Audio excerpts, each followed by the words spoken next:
Hello friends, मेरे digital classes में आप लोग का बहुत बहुत फिर से नए सेशन में स्वागत। तो आज है 6 अक्टूबर और 6 अक्टूबर से जितने भी करंट अफेयर्स के क्वेश्चन बनेंगे यहाँ से हम कवर करेंगे।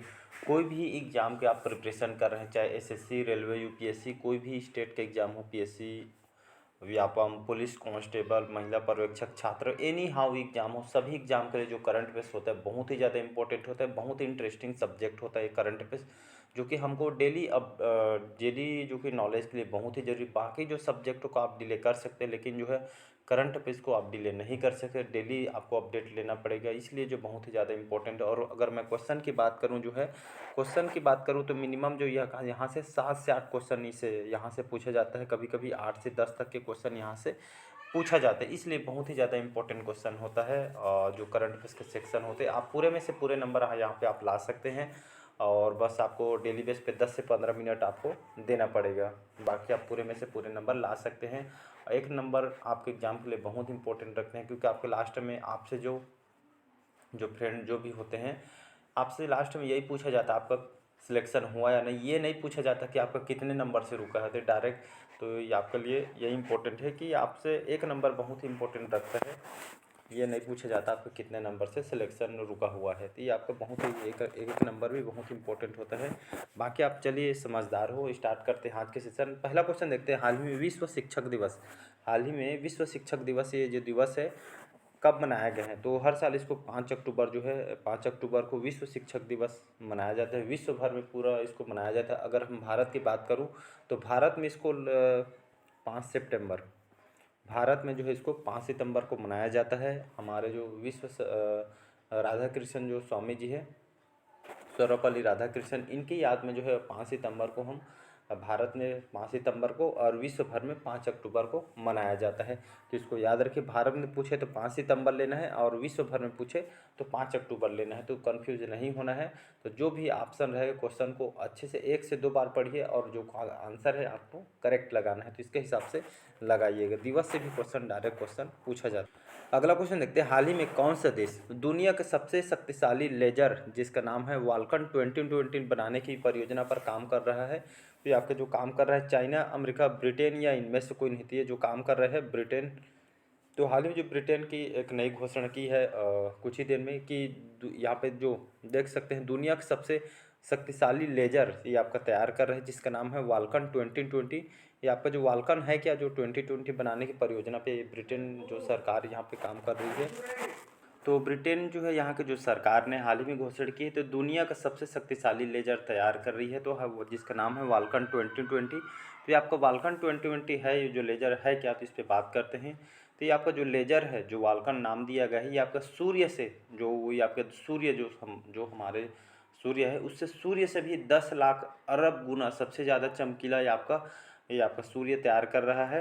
ये आपका सबसे 10 गुना जो हमारा जो सूर्य है, इससे भी 10 गुना ये जो शक्तिशाली जो है आपका, ये सबसे ज़्यादा जो ये आपका जो सूर्य है, इससे भी 10 गुना जो है अरब गुना यहाँ पे सबसे ज़्यादा चमकीला ये सूर्य तैयार कर रहा है। और ये आपका जो इसको 6 साल के लिए इसको जो है काम चलने वाली, मतलब इस जो समय लगेगा तैयार होने के लिए, आपके 6 साल का समय इस लगने वाला है इसको तैयार करने में। जी यहाँ पे जो शोधकर्ताओं के द्वारा बताया गया है, वैज्ञानिकों साइंटिस्ट के द्वारा 6 साल का ऐसा करके यहाँ पे अनुमानित बताया जा रहा है। और ये आपके बनने के बाद जो इसको क्यों तैयार किया जा रहा है, तो हमारे जो जो मानवता के लिए इसको तैयार किया जा रहा है, बनने में इसको 6 साल का समय लगेगा, ऐसा करके शोधकर्ताओं के द्वारा पता चला है। और ये आपके खगोलीय विज्ञान में, जो खगोल शास्त्र विज्ञान में काम आएगा, भौतिक विज्ञान में काम आएगा, नवीकरणीय ऊर्जा के लिए काम आएगा, साथ ही साथ जो कैंसर के लिए इसको जो है तैयार किया जा रहा है। और विज्ञान के क्षेत्र में नए नए आविष्कारकों के क्षेत्र में, तो इन सभी क्षेत्रों के लिए मानव उपयोग के लिए इसको तैयार किया जा रहा है। तो ये सभी देखते हुए जो है दुनिया के सबसे शक्तिशाली जो लेजर जिसका नाम दिया गया है वाल्कन 2020 बनाने की परियोजना यहाँ पे काम कर रहा है ब्रिटेन। यहाँ के प्राइम मिनिस्टर कौन है हमारे? ऋषि सुनक यहाँ के प्रधानमंत्री हमारे भारतीय मूल के हैं, यहाँ के नए प्राइम मिनिस्टर हैं। तो इन्होंने इसकी जो घोषणा की गई है और इसको वाल्कन 2020 नाम से इसको जाना जाएगा। और ब्रिटेन सरकार ने इसके लिए लगभग 857 करोड़ रुपया निवेश के लिए इसको तैयार किया जा रहा है। लगभग इसके जो बजट रखी गई है 857 करोड़ रुपये इसकी बजट बताई जा रही है और सूर्य से 10 लाख गुना आपका ज़्यादा पावरफुल और शक्तिशाली होगा, इसको याद रखिएगा। तो ये खास करके जो देखेंगे जो वाल्कन 2020 ये आपके मानव हित के लिए इसको तैयार किया जा रहा है। अगला क्वेश्चन देखते हैं, हाल ही में कौन जो है महिला भारत की 7वीं सबसे अमीर व्यक्ति बन गई हैं? लीना तिवारी, सावित्री जिंदल, रोशनी नाडर या इनमें से कोई नहीं? इसका जो करेक्ट आंसर हो जाएगा सावित्री जो जिंदल है। सावित्री जिंदल हाल ही में इनको जो फोर्ब्स के द्वारा, जो अमेरिकी जो बिजनेस जो पत्रिका है, हाल ही में इनके द्वारा एक लिस्ट निकाली गई जिसमें दुनिया के जो बड़े बड़े जो अरबपति खरबपति जो है या जो रिच जो महिला है, एक तरह की लिस्ट निकाली गई है जिसमें जो हमारी भारत की सबसे अमीर व्यक्ति जो सावित्री जिंदल को इसमें बताई गई है। तो इसको देख सकते हैं, इनकी जो एज है 73 साल की एज में आपको देख सकते हैं, 73 साल की एज में इनको यहाँ पे 2 लाख करोड़ रुपये की इनकी संपत्ति है, 2 लाख करोड़ रुपये की। और यहाँ पे देखेंगे जो फोर्ब्स के जो लिस्ट में जो भारत की सबसे अमीर महिला इनको बताया गया है। और अभी वर्तमान में ओपी जिंदल ग्रुप के अभी चेयरमैन हैं। ओपी जिंदल ग्रुप सभी जानते हैं, तो ओपी जिंदल ग्रुप के अभी चेयरमैन हैं और ये आपके भारत के सबसे जो कि 7वीं क्रम के सबसे अमीर व्यक्ति इनको बताया गया है। तो यहाँ पे सावित्री जिंदल जो कि अभी वर्तमान में जो है आपका ओपी जिंदल ग्रुप के अभी वर्तमान में चेयरमैन है। इनका जो एज है 73 साल की एज है, लगभग 23 करोड़ रुपये की यहाँ पे टर्नओवर है। तो इसको याद रखिए कि बी ऑप्शन करेक्ट आंसर हो जाएगा। तो आने वाले एग्जाम में क्वेश्चन ये पूछा जा सकता है। अगला क्वेश्चन देखते हैं, हाल ही में न्यू लिटरेचर फेस्टिवल 2023 का आयोजन कहाँ पे होगा? मुंबई, नई दिल्ली, बेंगलुरु या इनमें से कोई नहीं? इसका जो आयोजन है बेंगलुरु सिटी में, जिसको सिलिकॉन सिटी के नाम से जाना जाता है। और बेंगलोर में आपका किसका हेडक्वार्टर है जी? ये आपका इसरो का हेडक्वार्टर है। अभी यहाँ के जो मुख्यमंत्री हैं जो विश्वरमैया जी, यहाँ के अभी नए सीएम है। तो एग्जाम में क्वेश्चन पूछा जा सकता है, नए सीएम है कांग्रेस पार्टी के। तो हाल ही में जो न्यू लिटरेचर फेस्टिवल, ये आपका न्यू लिटरेचर फेस्टिवल क्या है जी? तो ये एक तरह का आपका साहित्यिक महोत्सव है। ये आपका जो है इसमें आपका 11वां या आपका 12वां संस्करण है।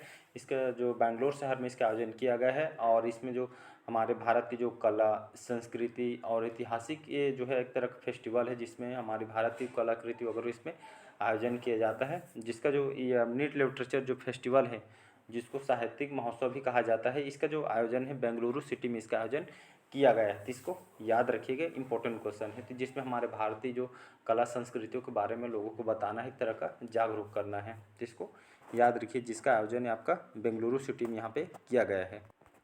अगला क्वेश्चन देखते हैं, हाल ही में किस राज्य सरकार ने कोनोकार्पस संयंत्र पर प्रतिबंध लगा दिया गया है? उड़ीसा, गुजरात, राजस्थान या इनमें से कोई नहीं? तो इसका जो करेक्ट आंसर हो जाएगा गुजरात। यहाँ की राजधानी है गांधीनगर। भूपेंद्र जी यहाँ के सीएम हैं और हमारे जो गृह मंत्री कौन हैं? हमारे गृह मंत्री अमित शाह जी, जो कि यहीं से बिलोंग करते हैं। और हमारे प्राइम मिनिस्टर नरेंद्र मोदी, जो कि यहाँ पर 3 से 4 बार यहाँ मुख्यमंत्री भी रह चुके हैं गुजरात में। तो हाल ही में गुजरात सरकार ने जो कोनोकार्पस जो संयंत्र है, कोनोकार्पस एक तरह का पौधा है सजावटी, जो घर में लगाते हैं वही वाला पौधा है कोनोकार्पस। ये खास करके घर की सुंदरता के लिए इसको लगाया जाता है। लेकिन जो हाल ही में जो गुजरात सरकार के द्वारा कहना गया है, तो ये जो है मनुष्य के लिए हमारे लगभग जिसको घर में इसको लगाने से बहुत सारी बीमारी फैल रही है, जिसमें हमको सर्दी जुकाम और फीवर वगैरह जैसे यहाँ पे साथ ही साथ इन्वायरमेंट के लिए इसको यहाँ पे ये हमारे नुकसान के लिए इसको बताई जा रही है। तो इसी तरह इसको जो है कोर्नोकार्पस जो है आपका जो पेड़ है, इसको पौधा आपको जो घर में जैसे यहाँ पे लगा दिए जाते हैं यहाँ पे अच्छा दिखने के लिए। तो इसी तरह के इसको प्रतिबंध लगा दिए, जो कि हमारे हेल्थ के लिए अच्छी नहीं मानी जा रही है और बहुत सारे राज्य में इसको बैन भी लगा चुकी है। तो इसी तरह के इसको प्रतिबंध लगा दी गया है, जो कि इन्वायरमेंट के लिए साथ ही साथ हम मनुष्य के लिए भी, आपके जीव जंतु के लिए भी आपका नुकसान है। इसी उद्देश्य से इसको प्रतिबंध यहाँ पे लगा दी गई है पूरी तरीके से। तो इसको याद रखिए, अगर ये आपका जो पेड़ घर में लगाए होंगे तो यहाँ से उसको बाहर कर दीजिएगा। इसको पूरा ये आपका इन्वायरमेंट और हेल्थ के लिए इसको नुकसानदायी बताई जा रही है। अगला क्वेश्चन देखते हैं यहाँ पे, हाल ही में किसने स्वावलंबन 2.0 लॉन्च किया है? जो हमारे रक्षा मंत्री हैं राजनाथ सिंह। तो राजनाथ सिंह ने इन्होंने हाल ही में जो है आपका स्वावलंबन 2.0 इन्होंने लॉन्च किया है। तो राजनाथ सिंह ने आपका स्वावलंबन 2.0 आपका है क्या? तो हमारे जो रक्षा मंत्री हैं राजनाथ सिंह, इन्होंने जो आपको इसको लॉन्च किया गया इनके द्वारा। इन्होंने जो हमारे भारतीय जो नौसेनाओं के लिए ये आपका जो अपडेटेड वर्जन है, स्वदेशीकरण एक रोड मैप तैयार करना है। कहने का मतलब जो हमारी मेड इन इंडिया अपना रहे हैं, मेड इन इंडिया अपनाना है एक तरह का, जो हमारे जो स्वदेशीकरण जो भारत के जो वस्तुओं को, जैसे भारत के चीज़ को अपना के विकसित करना है, जैसे बड़े बड़े हथियार, वायुयान जो है जो सरकार अभी क्या कर रही है, जो हमारे जो मेड इन जो सामान है लगभग 95% जो हथियार, जो हेलीकॉप्टर, जो हथियार वगैरह बना रही है जो सेनाओं के लिए, तो 95% जो है आपका जो जो सामान जो लग रही है हमारे भारत से लग रही है। बाकी जो 5% ही आपके अन्य देश से सोर्स से ले रही है, लेकिन 95 जो परसेंट है ये हमारे भारत से लगने वाले। इसी उद्देश्य से जो स्वावलंबन 2.0 इन्होंने लॉन्च किया है राजनाथ सिंह। तो हमारे जो भारतीय नौसेना को जो है ये आपका इन्होंने अपडेट किया है। और स्वदेशीकरण जो स्वदेशी चीज़ को अपनाना है, मतलब वोकल फॉर लोकल, ऐसे चीज़ को हमको अपना है, इसी उद्देश्य से इसको रोड मैप को तैयार किया जा रहा है। तो ये सही भी है, जो लोकल फॉर वोकल करके हमको अपनाना भी चाहिए, और हम जो मेड इन इंडिया है उसको ही अपनाना चाहिए, ताकि हमारी जो अर्थव्यवस्था उसमें सुधार होगा, हमारी जो इकोनॉमी जो है आपका दिनों दिन यहाँ पे बढ़ती जाएगी। तो सही भी है, तो इसीलिए जो स्वावलंबन 2.0 को इनको दोबारा लॉन्च किया गया है। अगला क्वेश्चन देखते हैं, हाल ही में सरकार ने उज्ज्वला योजना के तहत सब्सिडी बढ़ाकर कितने रुपये प्रति सिलेंडर कर दी गई है? तो आपको पता होगा, हाल ही में जो केंद्र सरकार ने उज्ज्वला योजना के तहत जो सब्सिडी बढ़ाकर लगभग 300 रुपये यहाँ पे सिलेंडर कर दी गई है। और रक्षाबंधन में इसके लिए जो है 200 रुपये जो गैस सिलेंडर को यहाँ पे कम भी की गई थी। और इसके तहत आप देख सकते हैं सब्सिडी बढ़ाकर 300 रुपये प्रति सिलेंडर यहाँ पे कर दी गई है उज्ज्वला योजना। एग्जाम में डायरेक्ट क्वेश्चन पूछा जाता है कि उज्ज्वला योजना केंद्र सरकार द्वारा कब इसको योजना को लाई गई थी, तो डेट को याद रखना है। मोबाइल नंबर जैसे इसको माइंड में छाप लीजिए, 1 मई 2016, 1 मई 2016 को केंद्र सरकार के द्वारा उज्ज्वला योजना जो है इसको लाई गई थी। इसके साथ यहाँ पे जो गरीब परिवार के जो महिलाओं को यहाँ पे एक तरह का LPG जो गैस सिलेंडर इनको यहाँ पे फ्री में इनको देना है। तो इसी तरह ये आपका 1 मई 2016 को इसको लाया गया था उज्ज्वला योजना को, ताकि जो है जो इन्वायरमेंट है यहाँ पे जो चूल्हा वगैरह जलाते हैं तो धुआं मुक्त हो, और ये आपका इस गैस को अपनाया जाए। इसी उद्देश्य से केंद्र सरकार के द्वारा इसको लाई गई है। तो इसके तहत यहाँ पे 300 रुपये जो है आपके जो सब्सिडी बढ़ाकर यहाँ पे प्रति सिलेंडर भी कर दी गई है। तो 1 मई 2016 याद रखिएगा उज्ज्वला योजना। कई बार एग्जाम में SSC रेलवे वगैरह में क्वेश्चन पूछा जा चुका है। अगला इम्पोर्टेंट क्वेश्चन है, स्पोर्ट्स से क्वेश्चन है तो इम्पोर्टेंट हो जाता है। हाल ही में एशियाई खेल जो आपके चाइना के कहाँ पे चल रही है, हांगजोंग सिटी में। चाइना के हांगजोंग सिटी में जो एशियाई खेल चल रही है 2023 में, एशियाई खेल 2023 में नीरज चोपड़ा सभी जानते हैं, भाला फेंक एथलीट खिलाड़ी हमारे भारत के गोल्ड मेडलिस्ट हैं। तो नीरज चोपड़ा ने जो जेवलिन थ्रो में इन्होंने कौन सा पदक जीता है, जो जेवलिन थ्रो भाला फेंक में इन्होंने कौन सा पदक जीना है चाइना के हांगजोंग सिटी में, तो इन्होंने स्वर्ण मेडल, याद रखिए इन्होंने जो है आपका स्वर्ण जो मेडल इन्होंने गोल्ड मेडल इन्होंने भारत को जिताई है। तो इसको याद रखिएगा, इस जो आपका चाइना का हांगजोंग सिटी में इन्होंने यहाँ पे बेस्ट थ्रो के साथ जो गोल्ड मेडल उन्होंने 88.881 इन्होंने जो थ्रो फेंक कर इन्होंने जो है आपका गोल्ड मेडल इन्होंने हासिल किया है। साथ ही साथ जो हमारे भारत के जो किशोर जेना इसको भी याद रखिएगा, किशोर जेना ये भी आपके एथलीट खिलाड़ी हैं, भाला फेंक खिलाड़ी हैं किशोर जेना। ये भी इन्होंने सिल्वर मेडल जो है आपका भाला फेंक में इन्होंने हासिल किया है। तो दोनों को याद रखने। अगर नीरज चोपड़ा ने पूछा तो आपके गोल्ड मेडल इन्होंने हासिल किया है, ये इनका रिकॉर्ड है। और किशोर जेना भी एक भाला फेंक खिलाड़ी हमारे भारत के रहने वाले हैं, लेकिन इन्होंने सिल्वर मेडल जीता है। तो दोनों को याद रखिए, इन्होंने एशियाई खेलों में भारत में अगर देखेंगे पिछला रिकॉर्ड देखेंगे तो एशियाई खेल में तो ये आपके अभी जो जितने भी खिलाड़ी ने सभी अधिकतर देखें तो गोल्ड मेडल इन्होंने जीते हैं। तो एशियाई खेलों में भारत ने पीछे रिकॉर्ड को तोड़ दिया है इस बार। तो यहाँ पे देख सकते हैं, जैसे ख़त्म होता है उस पर हिसाब से हम क्वेश्चन को और तैयार करेंगे, और यहाँ से क्वेश्चन आना तय है। अगला क्वेश्चन देखते हैं, हाल ही में RBI ने, रिजर्व बैंक ऑफ इंडिया बोलते हैं, भारतीय रिजर्व बैंक बोलते हैं, तो RBI ने किसे नया कार्यकारी निर्देशक नियुक्त किया गया है जी? तो हाल ही में श्री मनीष कपूर हैं, इनको लगभग 10 से 15 साल के एक्सपीरियंस है RBI में, इनको बहुत सारे वर्क भी कर चुके हैं। तो हाल ही में आरबीआई के जो नया कार्यकारी निर्देशक किसको नियुक्त किया गया है, तो मुनीष कपूर, जो श्री मुनीष कपूर को हाल में रिजर्व बैंक ऑफ इंडिया के नए इनको कार्यकारी निर्देशक इनको यहाँ पे एग्जीक्यूटिव डायरेक्टर के रूप में इनको आरबीआई के द्वारा इसको नियुक्त किया गया है। आरबीआई की बात करूँ, भारतीय रिजर्व बैंक नाम से जानते हैं। इसको जो स्थापना है 1 अप्रैल सन 1935 में स्थापना किया था। इसका मुंबई महाराष्ट्र में इसका हेडक्वार्टर है। वर्तमान में इसके गवर्नर कौन है, मेन शक्तिकांत दास जी, जो कि अभी 25वें क्रम के वर्तमान में अभी गवर्नर हैं। तो अभी आरबीआई के जो नया कार्यकारी निर्देशक मुनीष कपूर को बनाया गया है, और मुनीष कपूर इनको हाल ही में आर्थिक और नीति अनुसंधान विभाग में इनको कार्यकारी के रूप में इनको नियुक्त किया गया। तो इसको याद रखिएगा।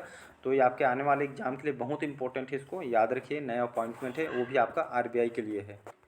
अगला क्वेश्चन देखते हैं, हाल ही में हाइसेंस के नए ब्रांड एम्बेसडर कौन बने हैं? रविंद्र जडेजा। रविंद्र जडेजा सभी जानते हो, हमारे इंडियन क्रिकेट के प्लेयर हैं। तो जो हाइसेंस है, जो हाइसेंस जो कंपनी है, जैसे इलेक्ट्रॉनिक कंपनी है, बड़ी कंपनी है, जैसे आपका टीवी, फ्रिज, कूलर, जो इलेक्ट्रिक जो सामान आते हैं, उसी तरह जो हाइसेंस जो कंपनी जो इलेक्ट्रिसिटी सामान बनाती है, इसमें आपका टीवी, फ्रिज और कूलर वगैरह, ये आपका इलेक्ट्रॉनिक जो सामान बनाती है, जो हाइसेंस कंपनी है, इस कंपनी ने हाल में जो रविंद्र जडेजा को अपना ब्रांड एम्बेसडर इनको बनाया गया है। तो इसको याद रखिएगा। अगला क्वेश्चन देखते हैं, हाल ही में किसे एपीएसए में सर्वश्रेष्ठ निर्देशक के रूप में नामांकित किया गया है? तो रीमा दास। रीमा दास जो है कौन है, रीमा दास कौन है जी? तो रीमा दास जो है एक फिल्म निर्माता है। तो हाल ही में इनको जो है एपीएसए मतलब एशियन पैसिफिक स्क्रीन अवार्ड से इनको नवाजा गया। 2023 के लिए इनको नामांकित किया गया है। उनकी जो फिल्म है नैरोज हस्बैंड, ये आपके सामाजिक मुद्दे पे, हमारे जो समाज के लिए मूवी बनाई थी नैरोज हस्बैंड, जो हमारे समाज के लिए मूवी बनाई थी, सामाजिक मुद्दे पे फिल्म बनाती थी। तो उन्हीं की फिल्म निर्देशन के लिए इनको, जो रीमा दास को एशिया पैसिफिक स्क्रीन अवार्ड 2023 के लिए इनको नामांकित किया गया है। तो इनको हाल ही में जो एपीएसए ने सर्वश्रेष्ठ निर्देशक के रूप में इनको नामांकित किया है। रीमा दास को उनकी फिल्म के लिए निर्देशन के लिए इनको चुना गया है। तो रीमा दास याद रखिए, हमारे फिल्म निर्माता हैं भारत के। अगला क्वेश्चन देखते हैं, हाल ही में पहला पशु दाह गृह कहाँ खुलेगा जी? तो ये आपका लखनऊ में खुल, तो इसका जो करेक्ट आंसर हो जाएगा लखनऊ, सी ऑप्शन। तो पशु सौदाह गृह कहने का मतलब है, यहाँ पे जो योगी आदित्यनाथ सरकार, उत्तर प्रदेश की राजधानी है लखनऊ। योगी आदित्यनाथ जी यहाँ के सीएम है, जो कि यहाँ पे हमेशा चर्चा में रहते हैं। आनंदीबेन पटेल यहाँ के गवर्नर है। तो योगी सरकार ने क्या किया है, जो जैसे जो पशु जैसे किसी कारणवश या कुछ कारण यहाँ पे डेथ हो जाती है, तो एक तरह का वहाँ पे उनके लिए यहाँ पे एक पशु सौदा बनाया जाए, उनको जलाया जाएगा और उनका जैसे अंतिम संस्कार किया जाए, तो उसी तरह अंतिम संस्कार किया जाएगा। और उनके राख से, उनके जो राख से जो है आपका उनको, वो जो आपका जो राख से, इनको राख को, ये आपका जो खेत के लिए, ये आप जो खेत में इसको छिड़काव जी किया जाएगा। इससे क्या होगा एक तरह का खाद का काम करेगा। तो इसी तरह जो वाराणसी में जो यूपी सरकार ने यहाँ पे ये आपका ये पहला पशु सौदा यहाँ पर गृह जो बनाने जा रही है, और राख से यहाँ पे खाद वगैरह खेतों के लिए यहाँ पे इस तरह के जो काम यहाँ पे कर रही है योगी सरकार। और इसके लिए लगभग 2 से 3 करोड़ रुपये की यहाँ पे सौदागर यहाँ पे बनाया जा रहा है। इससे हो गए जो, इससे क्या है, खेती के लिए आपका खाद भी तैयार हो जाएगा। और यहाँ पे देख सकते हैं अभी तक के बहुत सारे जो अभी मैं अलग स्टेट के, अपने स्टेट के बताता हूँ। अभी देख सकते हैं कहीं पे जैसे गाय वगैरह जैसे पशु कोई ख़त्म हो जाए, तो अभी तक उनके मतलब उनको रखने की जगह नहीं है, मतलब एक तरह उनको रखने। इसी तरह जो योगी आदित्यनाथ सरकार ने ये जो है अहम फैसला इनके द्वारा लिया गया है, ताकि जो कहीं भी जो पशु हैं उनको जलाया जाएगा, और जला के जो है उनको जो राख उसको खेत में छिड़काव किया जाएगा, एक तरह का खाद का काम करेगा। तो इसी योजना है सरकार योगी सरकार के द्वारा इसको लाई जा रही है। अगला क्वेश्चन देखते हैं, हाल ही में कौन सी राज्य सरकार ने महिलाओं को सरकारी नौकरियों में 35% आरक्षण देगी? तो हाल ही में जो मध्य प्रदेश, शिवराज सिंह चौहान जो यहाँ के मुख्यमंत्री हैं, मध्य प्रदेश की राजधानी है भोपाल। तो शिवराज सिंह चौहान यहाँ के जो है मुख्यमंत्री, यहाँ पे यहाँ के जो सरकार शिवराज चौहान ने महिलाओं के लिए सरकारी नौकरी में जो गवर्नमेंट जॉब के लिए यहाँ पे लगभग 35% आरक्षण यहाँ पे इसका जो है आपका जो 35 आरक्षण या महिलाओं को देगी।